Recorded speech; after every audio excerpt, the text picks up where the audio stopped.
الحمد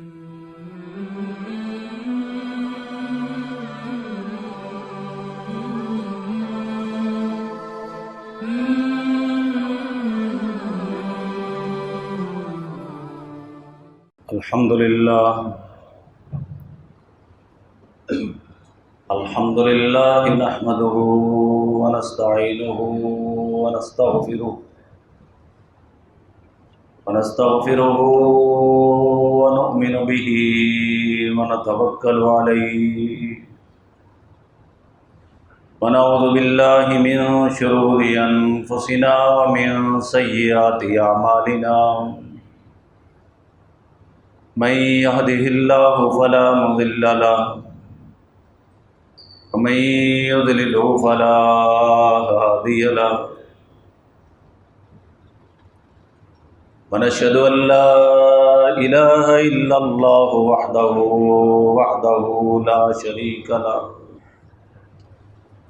ونشهد أن سيدنا وسندنا ومولانا ومرشدنا محمدا عبده ورسوله أرسله بالحق بشيرا ونذيرا بين يدي الساعة أما بعد فأعوذ بالله من الشيطان الرجيم بسم الله الرحمن الرحيم فلا وربك لا يؤمنون حتى يحكموك فيما شجر بينهم ثم لا يجدوا في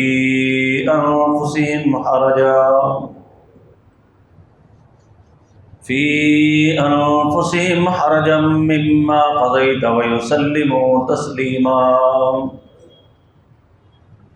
وعن ابن عمر رضي الله تعالى عنهما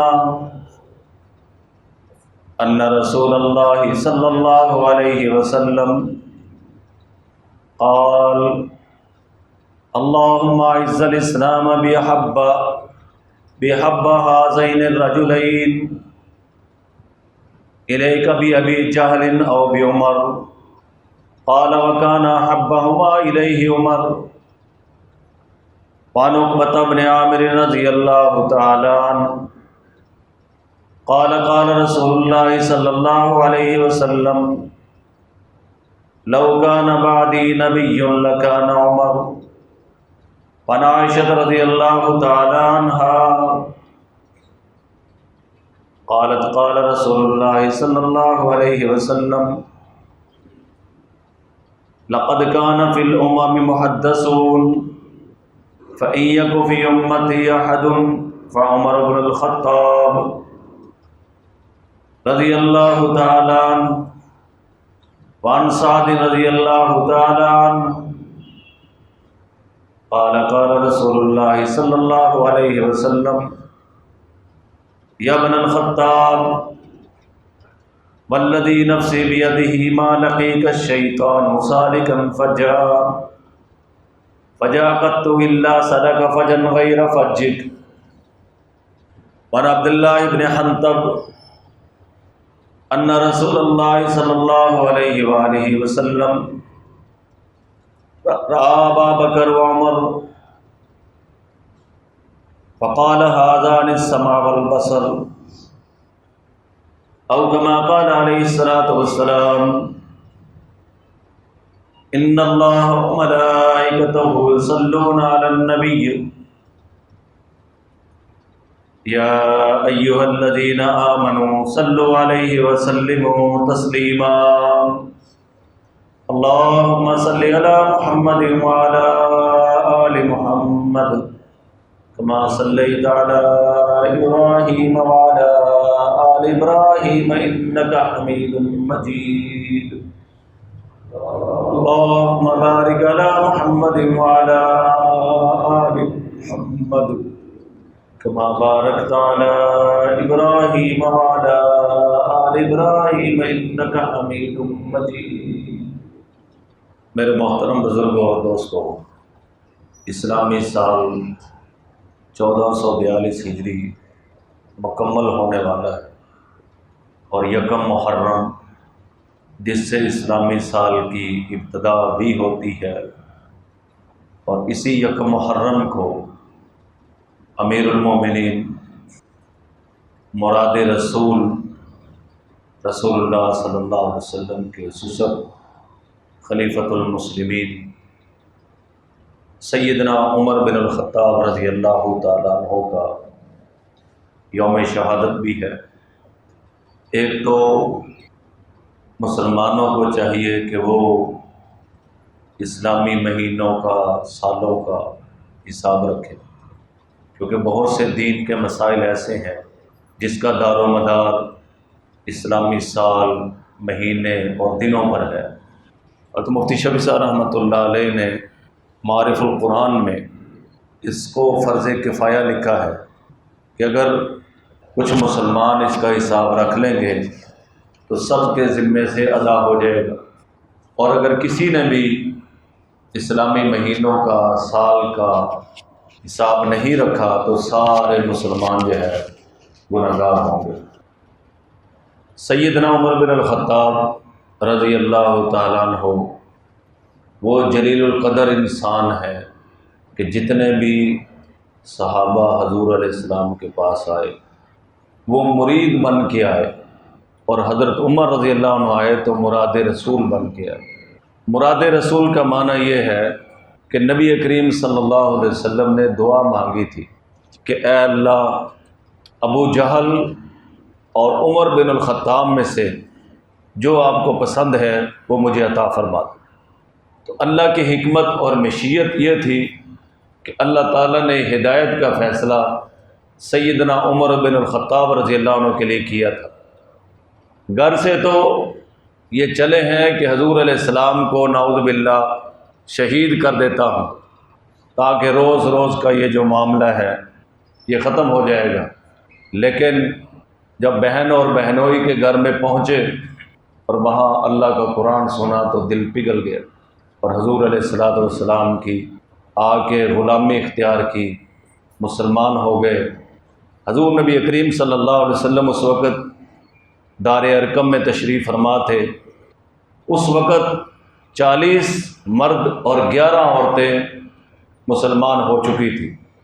تو جب حضرت عمر رضی اللہ تعالیٰ عنہ نے دروازہ کھٹکایا تو مسلمانوں کو کچھ ڈر ہوا کہ پتہ نہیں عمر کس ارادے سے آئے ہیں۔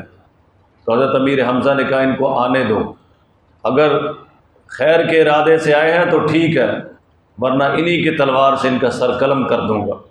تو حضور علیہ السلام کی خدمت میں عمر حاضر ہوئے اور کلمہ پڑھا، اشہد ان لا الہ الا اللہ اشہد انک رسول اللہ۔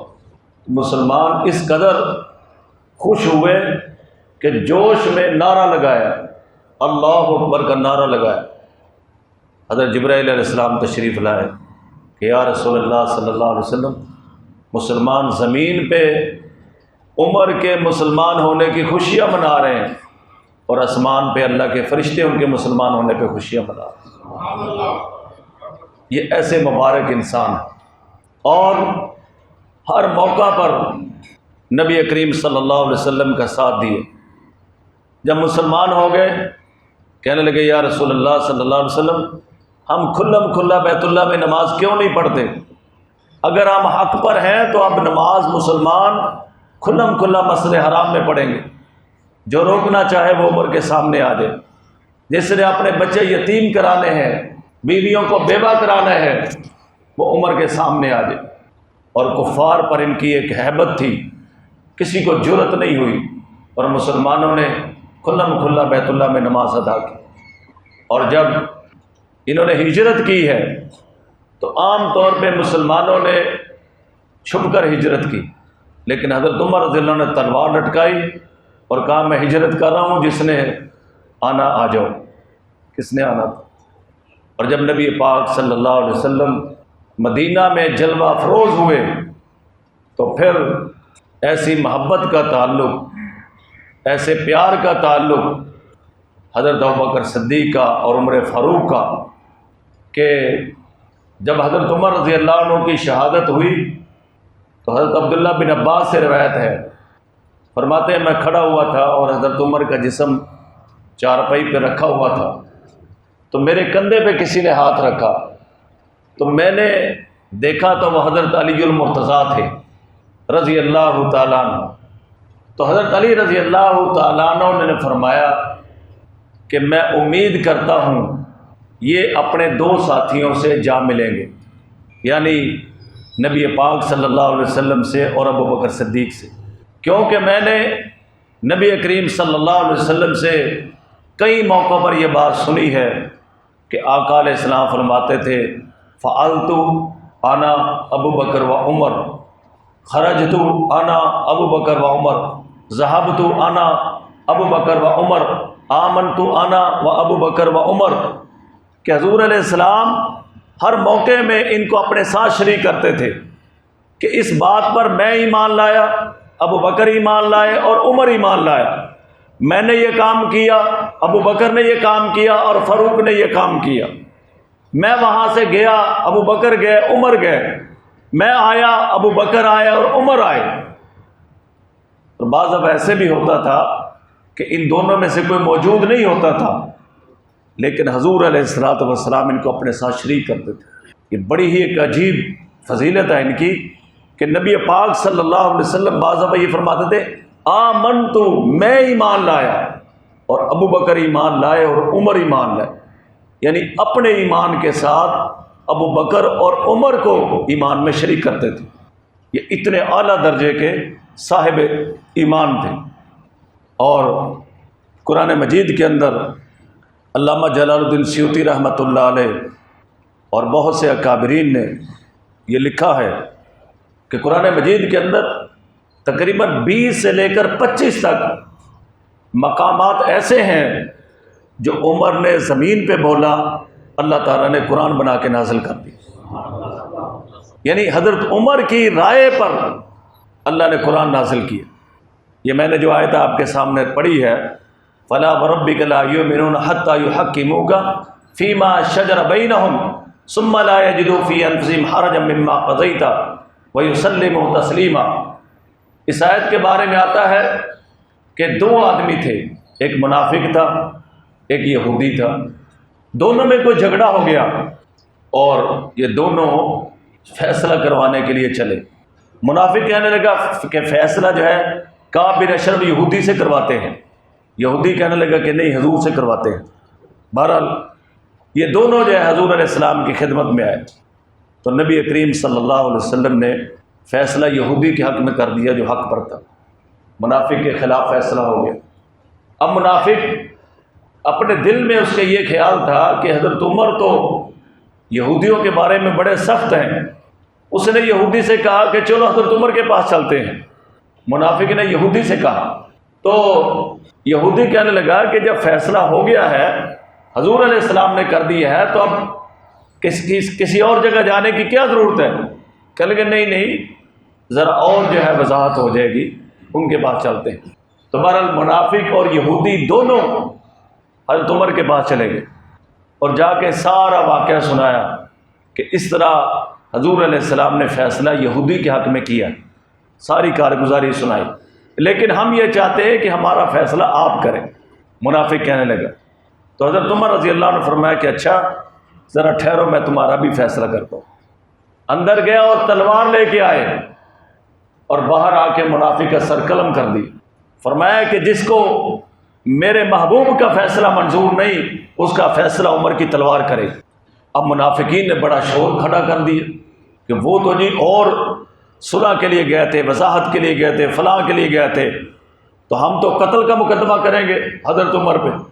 تو جب یہ معاملات ہوئے تو اللہ رب العزت نے قرآن نازل فرما دیا فَلَا وَرَبِّكَ لَا يُؤْمِنُونَ حَتَّى يُحَكِّمُوكَ فِي مَا شَجَرَ بَيْنَهُمْ، تم مومن نہیں ہو سکتے، فَلَا وَرَبِّكَ تیرے رب کی قسم یہ مومن نہیں ہو سکتے، حَتَّى يُحَكِّمُوكَ فِي مَا شَجَرَ بَيْنَهُمْ، یہاں تک کہ آپ کے فیصلوں کو تسلیم نہ کریں۔ اپنے جھگڑوں میں جب تک آپ کو منصف یہ نہ مانے اس وقت تک یہ مومن ہے۔ یہ کس کا فیصلہ ہے؟ بولو، قرآن کا فیصلہ ہے۔ تو آج کل جو ہماری عدالتوں میں حضور کے فیصلوں کے خلاف فیصلے کر رہے ہیں، قرآن کے خلاف فیصلے کر رہے ہیں، تو کیا قرآن کے مطابق وہ مسلمان ہو سکتے ہیں؟ فَلَا وَرَبِّكَ تیرے رب کی قسم یہ مومن نہیں ہو سکتے حتیٰ یحکموک فیما شجر بینہم، یہاں تک کہ آپ آپس کے اختلافات میں آپ کو منصف نہ مان لیں، آپ کے فیصلوں کو تسلیم نہ کر لیں، اس وقت تک یہ مسلمان نہیں ہو سکتے۔ اور سیدنا عمر بن الخطاب رضی اللہ تعالیٰ عنہ واقعہ فیل کے 13 سال بعد ان کی ولادت ہوئی، اور جب آپ حضرت عمر کی عمر 26 سال تھی تو آپ نبوت کے 6 سال میں بعثت نبوی صلی اللہ علیہ وسلم کے 6 سال میں اسلام میں داخل ہوئے۔ قرآن مجید کی جو آیات ان کی موافقت میں نازل ہوئی ان کو موافقات عمر کہا جاتا ہے، کہ یہ آیات اللہ نے جو نازل کی ہیں حضرت عمر رضی اللہ تعالیٰ عنہ کی موافقت میں نازل فرمائی۔ اور آتا ہے کہ نبی کریم صلی اللہ علیہ وسلم کو رائے دی کہ یا رسول اللہ صلی اللہ علیہ وسلم، یہ جو مقام ابراہیم ہے ہم اس کو نماز پڑھنے کی جگہ بنائیں، کہ یہاں پہ ہم نماز پڑھا کریں۔ اللہ نے قرآن اتارا واتخذوا من مقام ابراہیم مصلی، مقام ابراہیم کو نماز پڑھنے کی جگہ بناؤ۔ جو رائے عمر کی تھی وہی رائے اللہ نے قرآن بن کے نازل فرما دی۔ اسی طرح جب غزوہ بدر کے اندر مشرکین گرفتار ہوئے تو نبی کریم صلی اللہ علیہ وسلم نے مشورہ کیا کہ ان کے ساتھ کیا معاملہ کیا جائے، تو کسی نے کوئی رائے دی، کسی نے کوئی رائے دی، لیکن اس رائے پہ فیصلہ ہوا کہ ان کو فدیہ لے کر چھوڑ دیا جائے۔ حضرت عمر رضی اللہ عنہ کی رائے یہ تھی کہ ان کو قتل کر دیا جائے، عمر اپنے رشتہ داروں کو قتل کرے، باقی جو صحابہ ہیں وہ اپنے رشتہ داروں کو قتل کریں۔ تو جو حضرت عمر کی رائے تھی اللہ نے قرآن بھی وہی رائے کا اظہار کی، حتیٰ یسکن فی الارض، یہاں تک کہ زمین میں ان کا خون بہا دیا جائے۔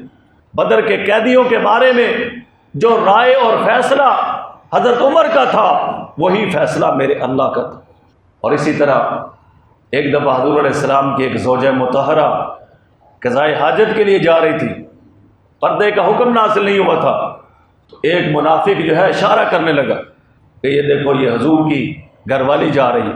تو حضور علیہ السلام کے پاس حضرت عمر آئے اور کہنے لگے یا رسول اللہ صلی اللہ علیہ وسلم، آپ اپنی بیویوں کو پردے کا حکم دیں۔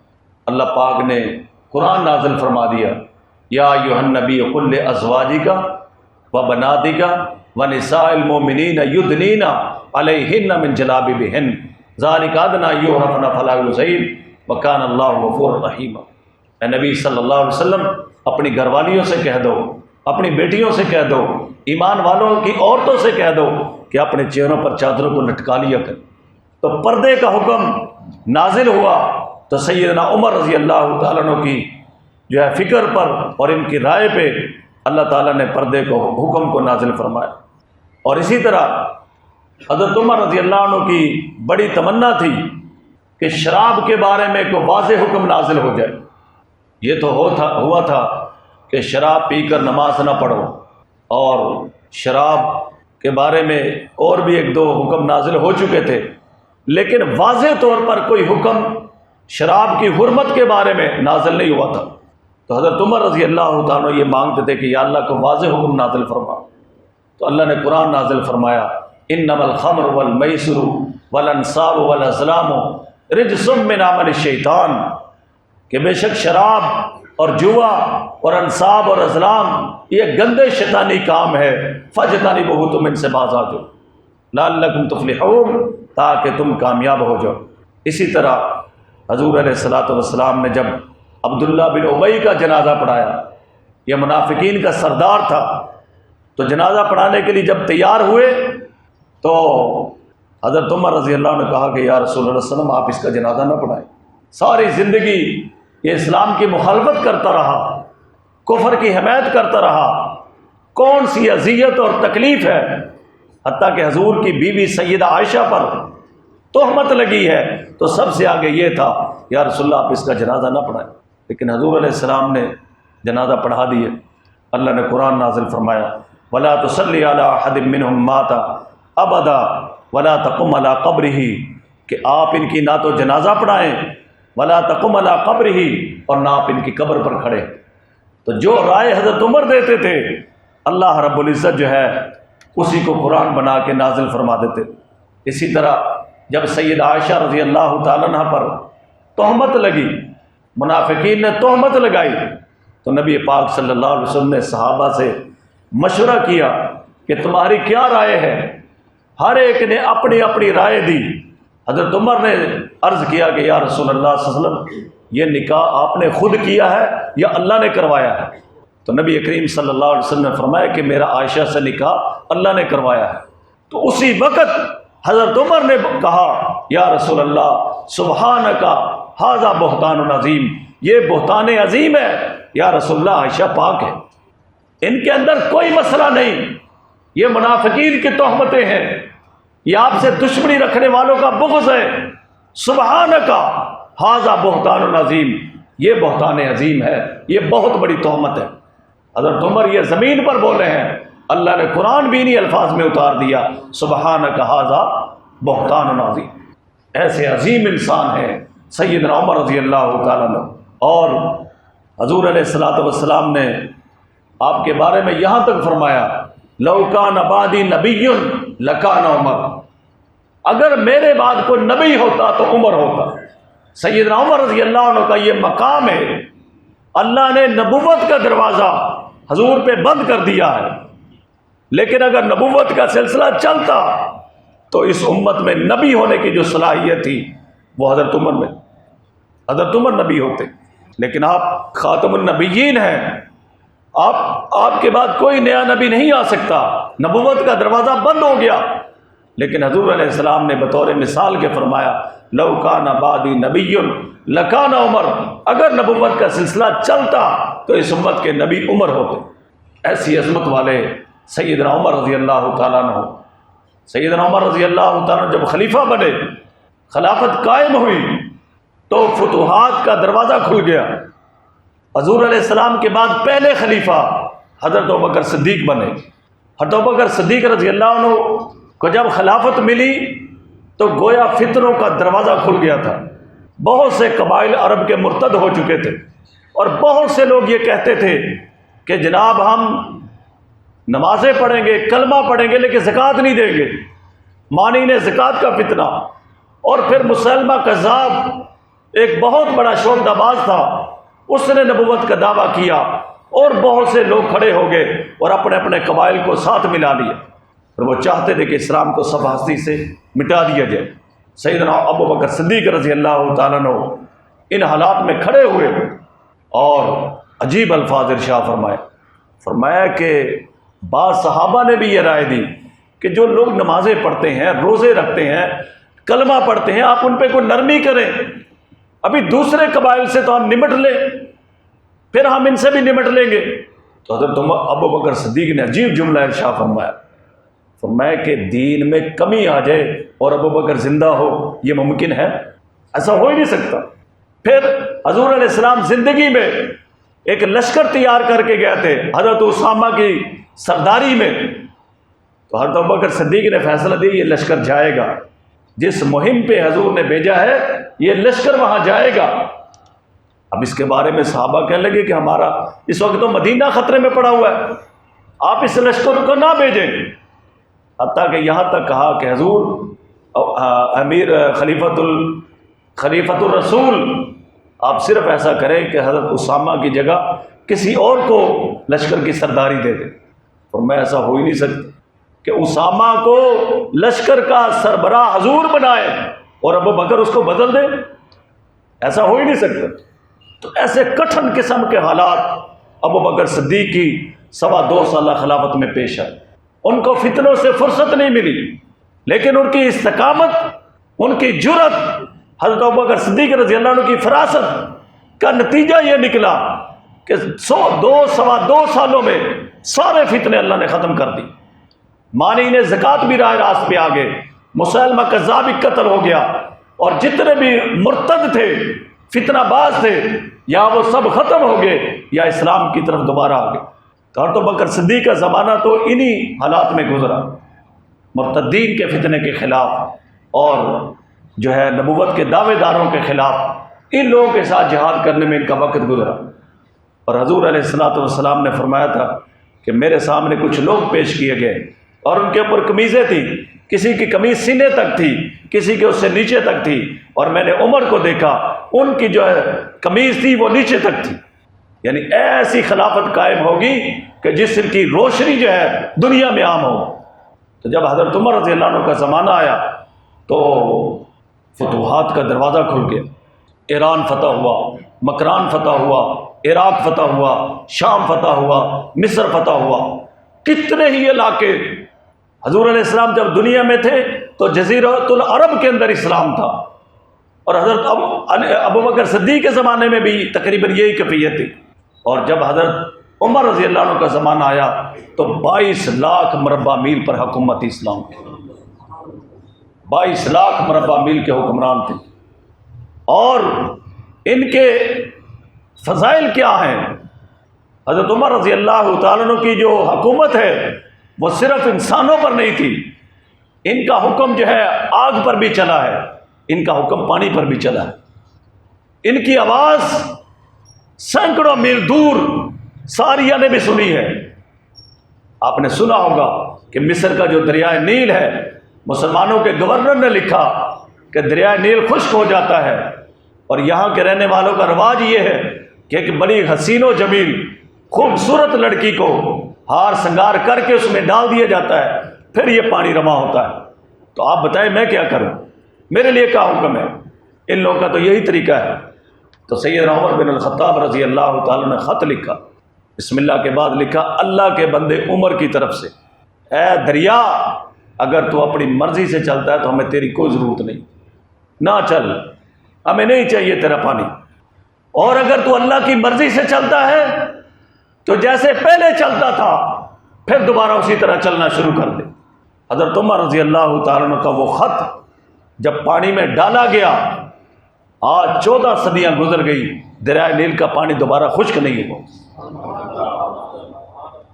حضرت عمر رضی اللہ تعالیٰ عنہ منبر پہ خطبہ دے رہے تھے تو خطبہ دیتے دیتے فرمایا، یا ساری الجبل، یا ساری الجبل، یا ساری الجبل. سارے مسلمان حیران ہو گئے کہ کبھی ایسے نہیں ہوا. تو مسلمانوں کا ایک لشکر سینکڑوں میل دور جو ہے وہ جہاد کر رہا تھا، اور پیچھے پہاڑ کی طرف سے دشمن ان پہ حملہ کرنا چاہ رہے تھے. تو حضرت عمر رضی اللہ تعالیٰ عنہ کی کرامت ظاہر ہوئی. یہ بات یاد رکھیں، جو کرامت ہوتی ہے یہ نبی کا معجزہ ہوتا ہے، وہ اللہ کی قدرت ہوتی ہے. اگر یہ قدرت براہ راست ہو اللہ کی طرف سے، اسے قدرت کہتے ہیں. اگر وہ نبی کے ہاتھ پہ ظاہر ہو اسے معجزہ کہتے ہیں، اور اگر ولی کے ہاتھ پہ ظاہر ہو تو اسے کرامت کہتے ہیں. تو سیدنا عمر رضی اللہ عنہ کی کرامت تھی. یاد رکھیں قدرت اللہ ہی کی ہوتی ہے. اللہ تعالیٰ بعض دفعہ پردے ہٹا دیتے ہیں. تو مسلمانوں کا جب وہ لشکر واپس آیا تو انہوں نے پوچھا کہ تم نے کیا معاملہ دیکھا؟ کہنے لگے ہم تو دشمن سے لڑ رہے تھے، تو پھر ہمیں آواز آئی کہ ساریہ پہاڑ کی طرف دیکھو، ساریہ پہاڑ. ہم دیکھا تو پیچھے دشمن جمع تھا، اگر ہم ادھر توجہ نہ کرتے ہمیں شکست ہو جاتی. پھر ہم سے ان سے لڑے اور اللہ تعالیٰ نے ہمیں فتح عطا فرمائی. اسی طرح ایک پہاڑ کے سراغ سے آگ نکلنا شروع ہو گئی. تو لوگ حضرت عمر کے پاس آئے اور آ کے کہنے لگے کہ امیر المومنین پہاڑ سے آگ نکل رہی ہے، ہم کیا کریں؟ تو حضرت عمر رضی اللہ تعالیٰ نے فرمایا کہ میری یہ چادر لے لو اور آگ کا سلام، آگ کو میرا سلام کہنا، اور کہنا کہ محمد صلی اللہ علیہ وسلم کے غلام نے کہا ہے کہ محمد کے غلاموں کو جہنم کی آگ نہیں لگے گی. تو کیسے نکل آئی ہے؟ تو کیوں مسلمانوں کو پریشان کر رہی؟ تو وہ چادر جب اس کے سامنے لے جائی گئی تو پیچھے پیچھے ہٹتے ہٹتے وہ آگ جو ہے وہ پہاڑ کے اندر بند ہو گئی. تو آگ پر بھی حضرت عمر نے حکومت کی، پانی پر بھی حکومت چلی، ہواؤں پر بھی حضرت عمر کا حکم چلا. اسی طرح ایک دفعہ مدینہ میں زلزلہ آ گیا تو حضرت عمر رضی اللہ تعالیٰ عنہ نے زمین پر اپنا درہ مارا اور فرمایا کہ اسکن، اے زمین ٹھہر جا. کیا عمر نے تیرے اوپر انصاف نہیں کی؟ زمین اسی وقت ٹھہر گئی. تو انسانوں پہ حکومت عمر کی ہے، جنات پہ حکومت عمر کی ہے. نبی کریم صلی اللہ علیہ وسلم نے فرمایا کہ عمر تو جس راستے سے گزرتا ہے شیطان وہ راستہ چھوڑ دیتا ہے. جنات پہ حکومت عمر کی ہے، پانی پہ حکومت عمر کی ہے، آگ پہ حکومت عمر کی ہے، زمین پہ حکومت عمر کی. تو میرے محترم بزرگوں اور دوستوں، حضرت عمر رضی اللہ عنہ ایک دعا مانگا کرتے تھے. دعا کیا تھی؟ اللہم انی اسألک، اے اللہ میں آپ سے سوال کرتا ہوں شہادت کا، لیکن شہادت کہاں ملے؟ یا اللہ تیرے نبی کے شہر میں ملے. اب مدینہ تو مسلمانوں کا مرکز تھا، لیکن دعا کیا مانگتے ہیں کہ اللہ شہادت بھی نصیب ہو اور تیرے نبی کے شہر میں نصیب ہو. تو حضرت عمر رضی اللہ تعالیٰ عنہ کو اللہ نے ایسی شہادت دی کہ ابو لولو فیروز مجوسی اس نے دوران نماز حضرت عمر کو خنجر مارے، جس سے وہ شہید ہو گئے. اور یاد رکھے حضرت عمر رضی اللہ عنہ کی بیٹی حضور کے گھر میں ہے. حضرت عمر حضور کے سسر ہیں اس رشتے کے اعتبار سے. اور اسی طرح یاد رکھے حضرت فاطمہ کی بیٹی علی المرتضیٰ کی بیٹی یہ حضرت عمر کی بیوی بنی. تو حضرت علی کے حضرت عمر داماد بھی ہیں، سمجھے بھائی. تو اہل بیت کی آپس میں رشتہ داریاں ہیں، اہل بیت کا آپس میں پیار اور محبت ہے. اور جیسے میں نے آپ کو حدیث سنائی، حضرت عبداللہ بن عباس فرماتے ہیں کہ میں نے دیکھا کسی نے میرے کندھے پہ ہاتھ رکھا تو میں نے دیکھا وہ علی المرتضیٰ تھے. بعض لوگ یہ علی مرتضیٰ اور عمر فاروق کی نعوذ باللہ اور صحابہ کی آپس میں نفرتیں ثابت کرنا چاہتے ہیں. اور بھائی جس سے نفرت ہو اس کو کوئی بیٹی دیتا ہے؟ جس سے نعوذ باللہ نفرت ہو اس کے کوئی فضائل بیان کرتا ہے؟ تو سیدنا علی المرتضیٰ نے عبداللہ بن عباس سے کہا کہ مجھے امید ہے کہ حضرت عمر اپنے دو ساتھیوں سے جا ملیں گے. عمر حضرت حضور علیہ السلام سے جا ملیں گے، ابو بکر صدیق سے جا ملیں گے. کیونکہ میں نے کئی دفعہ حضور سے سنا تھا، حضور فرمایا کرتے تھے خرجت انا ابو بکر و عمر، میں گیا، ابو بکر گیا اور عمر گئے. آمنت انا ابو بکر و عمر، میں ایمان لایا، ابو بکر ایمان لائے اور عمر ایمان لائے. میں آیا، ابو بکر آئے اور عمر آئے. تو یہ سارے، حتیٰ کہ حضور علیہ السلام ایک دفعہ تشریف فرما تھے، آپ کے ایک طرف ابو بکر تھے ایک طرف عمر تھے، تو حضور علیہ السلام نے فرمایا ھذا نبعث یوم القیامہ، ہم قیامت کے دن بھی ایسے اٹھیں گے. آپ نے ابو بکر صدیق اور عمر فاروق کے بارے میں فرمایا کہ میری یہ کان ہیں اور آنکھیں ہیں. ابو بکر صدیق اور عمر فاروق کے بارے میں فرمایا کہ میری یہ آنکھیں ہیں اور میرے یہ کان ہیں. اور ایک موقع پہ حضور علیہ السلام نے فرمایا کہ میرے دو وزیر آسمانوں میں ہیں اور دو وزیر جو ہے زمین میں ہیں. جو زمین پہ میرے وزیر ہیں وہ ابو بکر اور عمر ہیں. اللہ کریم ہمیں ان کے نقش قدم پہ چلنے کی توفیق نصیب فرمائے. وما علینا الا البلاغ المبین.